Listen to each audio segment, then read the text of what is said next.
Welcome to Subramani. Uh, I'm going to address a bunch of students tomorrow, and these are kids who are just graduated and have joining a MBA. It reminded me of what I told a bunch of students in 2012. That was 9 years ago. Sorry. And I thought some of those things are still very relevant, and some of those things you should still do. First, when we come to recruit you, we will tell you a bunch of lies. So, step one, don't believe anybody who comes from corporate India, including yours truly, right? So, we will first bluff. As soon as we come, we will make a PPT to you and say, we'll show you a PPT and say, you are all special. None of you are special. Believe me, you are not special. You just got lucky that you're getting 2 more years of education. And I don't know what is going to be the ROI on your education. It's your bad luck if you don't do well. It's your terrible luck if you graduate into a recession. If you are graduating into a boom, you are very lucky. If you graduate into a recession, you're screwed. But the first thing we tell you is we will recruit you and spend money on training you. Absolute bullshit. We will not spend money on training you. Corporate India does not believe that any training is necessary. The MD will tell you, I wish Supra I had met you 20 years ago. I would have done this, I would have done that. Complete bullshit. Because when you tell him or her, wow, that's a great thing, thank you very much, and if you had met me 20 years ago, I could have done this. That is bullshitting from both sides. And then you tell them, okay, now that you didn't meet me, why don't you do this training for your kids? It's a very good idea. I will talk to head of HR. End of story. After that, nothing happens. Companies don't want to spend money on training you. It's your bloody job to go out there and learn the job. Completely incidental that the company benefits because of your learning, because if the company does not benefit or company does not see the benefit, competitors will, your client will, your clients will, your neighbor will, your girlfriend's father will, doesn't matter. Somebody will see, somebody will recruit you and get you a better job. So don't worry that the company doesn't spend money on training you. It's your job. Go get trained and learn the job. Of course, on the job you will learn, but trying to attend some training, and thousands of courses are available today online and very reasonably priced. Go learn there. You will not be, corporate India will not spend money on you.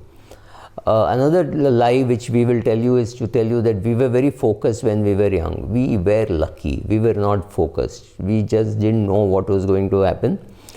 The golden dust called software fell on many of us and we made money. Banking was beginning, so bank jobs were available for people my batch.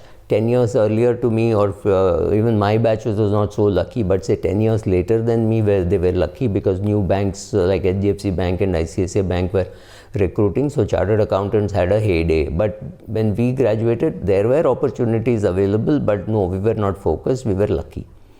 When we went to the Gulf and we said 8,000, the oil company thought it was $8,000. We meant 8,000 rupees. So we made fabulous money, hand over fist.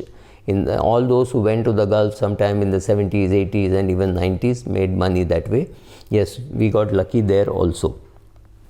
When we were young, life was tough. Yes, life was tough because financial assets were not so popular. Everybody would buy real estate, everybody would buy gold, but then one more advantage was it was a complete virgin market and the margins were damn good. We got 2.5% in brokerage accounts. We got 40% commissions for selling ULIPs. I think sometimes it was even 60%. Mutual funds had front load, back load, higher AMC charges. You could sell 10 lakhs worth of mutual funds and get a vacation to go to Europe, or was it 1 crore for Europe? I don't remember. Yes, the choicest of Daru was assured because every day there was an NFO coming, or it used to be called an IPO then. And well, people used to queue up. Morgan Stanley IPO, people stood in a queue to apply, thinking that if they don't get the allotment, then they are doomed and their life would be great if they get allotment. So they stood in a queue and paid 4,500 crores to an American company which didn't know what to do. So they sold off and ran away. right? So yes, market was not so difficult. Market was difficult because you had to break into people, but once you broke in, once you created relationships, life was much easier. And yes, there was competition, but the competition was not much. You could kill the competition by just speaking in English, wearing a tie and selling in South Bombay. You don't have to, and a lot of people would not cross Bandra on that side, would not cross Mahim Bandra or Chembur, Ghatkopar, they wouldn't cross. So anybody who went to Thana and sold made money, and anybody who went to Kalyan got celebrated. I mean, I'm talking of a Bombay context. If you take all over India, that was the context. There were small markets into which you had to sell. You did not have too much of, you don't have to worry too much of penetration. You have to just go and say, sir, this is ULIP, then this will give you 42% return, and people would buy it. So the salesman was lying and the client was buying, right? So that was a great combination, and there was good margins, and that margins could be shared. Sir, I will pay the first premium. Sir, I will pay the first quarterly premium. Absolutely no problem. Everybody was happy with the kind of money that everybody was making. We were very lucky that there were no bloggers, there was no magazine saying that, oh, you should not buy ULIP, you should not buy endowment plans, you should buy term insurance. Nobody bothered. Then people came up with something like critical illness insurance. Again, nobody understood, but then people said, हाँ ये बहुत अच्छा है. They didn't know that these were very high sounding, fantastic products which would not pay in case there is a problem. It didn't matter. You have to just go and sell. Very important, like they say, to do well in sales, you have to just be there, right? So you have to be there with the form, get it signed, people would fill it up, people would be very happy that you sold them a lemon, but that's okay. I don't know whether they made lemonade or we made lemonade, it didn't really matter.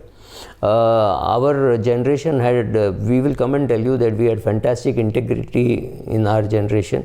If you believe it, you will believe anything. You will believe politicians were honest 20 years ago. Just don't believe it. Don't believe anybody above 35 about whatever they say. It's all a lie.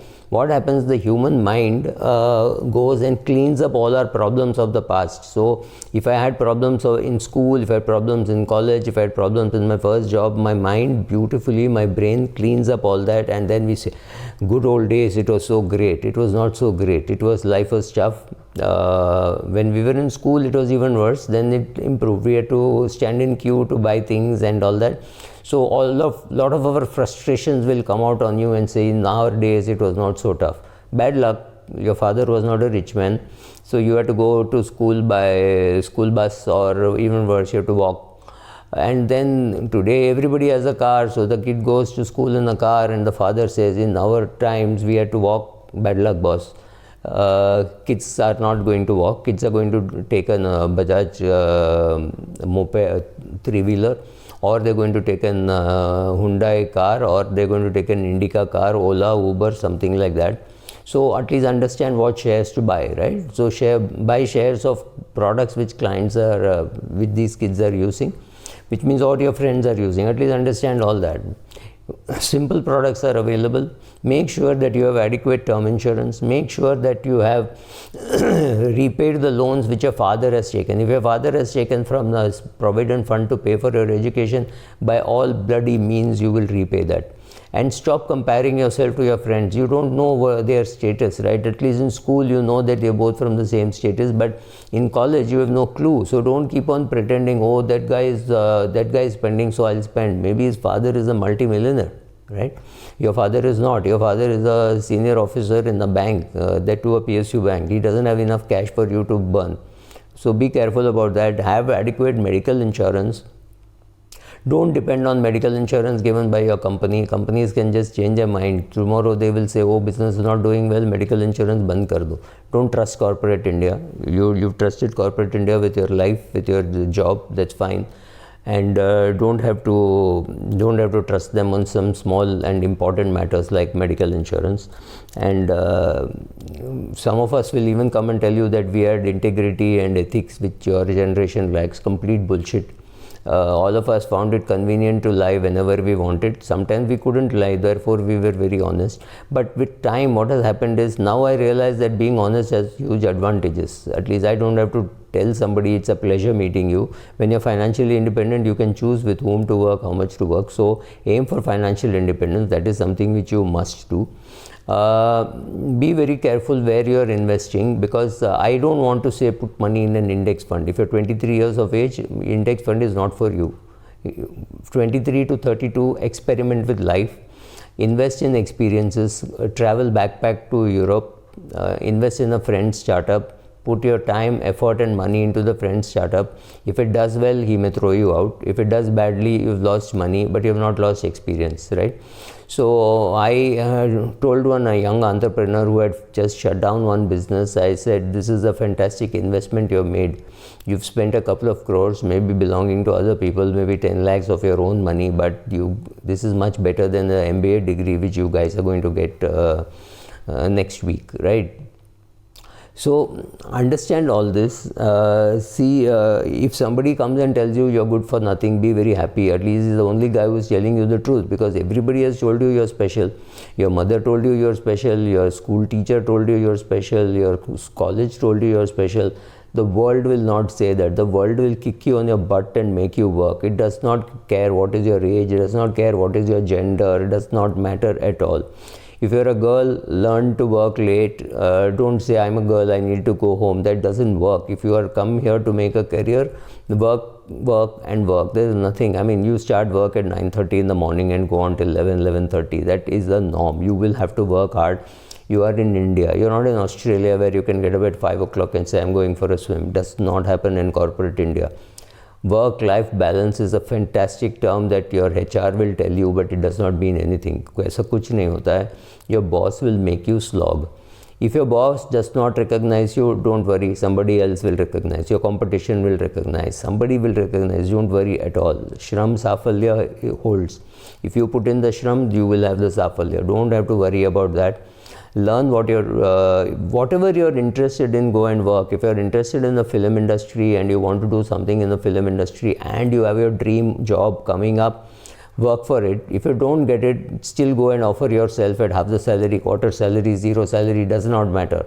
Offer yourself to do that work with them at that price.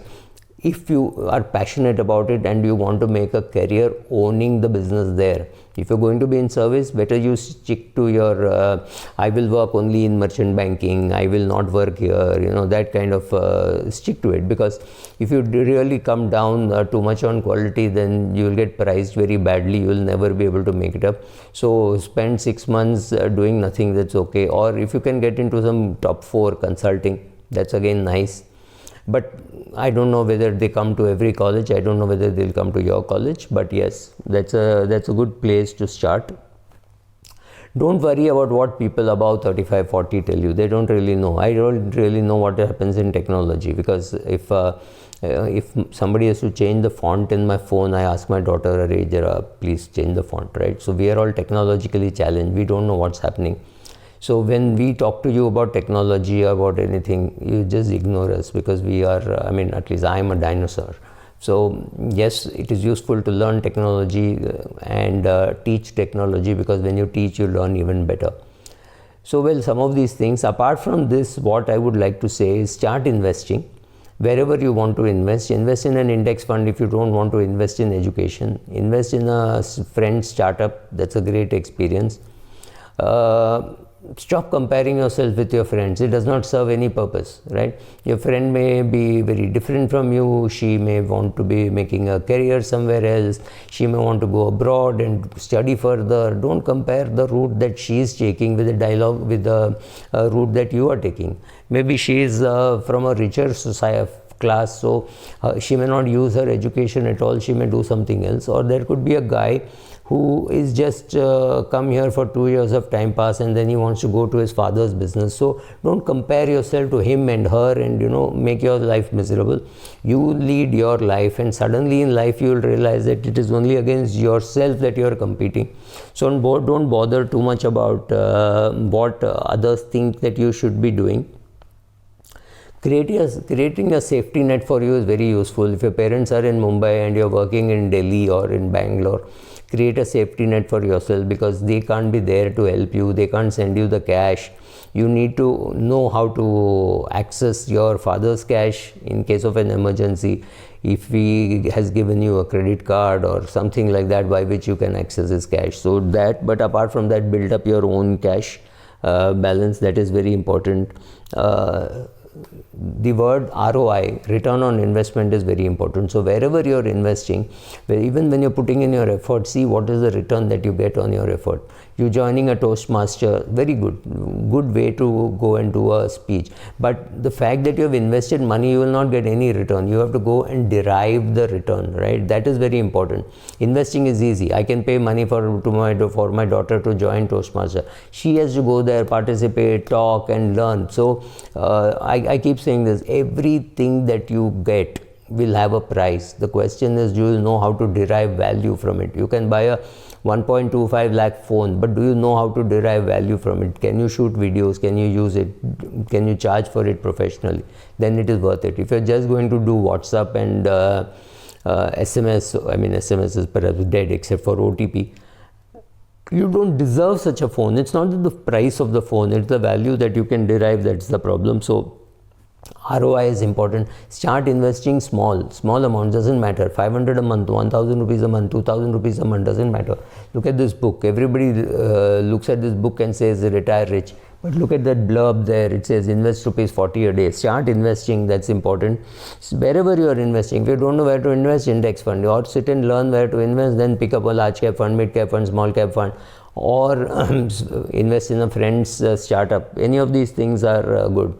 Please understand, whatever you are doing, whether you are investing in yourself, in experiences, in a backtrap trip to Europe, you are doing it for the long term. Remember that. Don't take short term decisions and screw up your long term. Always take long term decisions, even if it is unpleasant in the short run. Yes, it is very difficult to resist temptation not to eat a gulab jamun or a rasgulla, but in the long term it helps.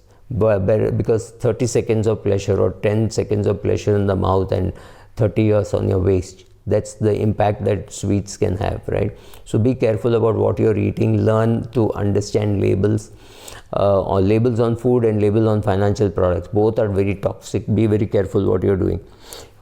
Invest in your own education, and please, like I said, derive the benefit. Just because you have joined a good college, it does not mean the benefits will flow. Use the college library, speak to the professors, be visible. The professor should know you. Go and tell the professor that you're willing to work extra in case there is some work by which you can earn some money. That is more than money, it is the experience which matters, right? So some of your professors who could be practicing professionals could use you. Go and work for free, doesn't really matter, right? Invest in,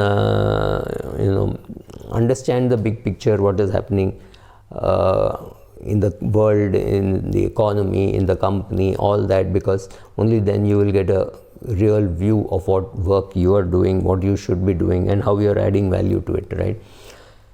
Broadly, I've spoken, and most important thing which I forgot to tell you, don't listen to people above 35, right? So today a 35-year-old calls me uncle. So whether you should listen to me, take your pick. Listen to this, talk about it with people, decide what to take, what not to take. We are not here to help you live your life. We are here to tell you what is good for us. If you do all this, we will benefit. How we will benefit, I'll talk to you separately. Bye.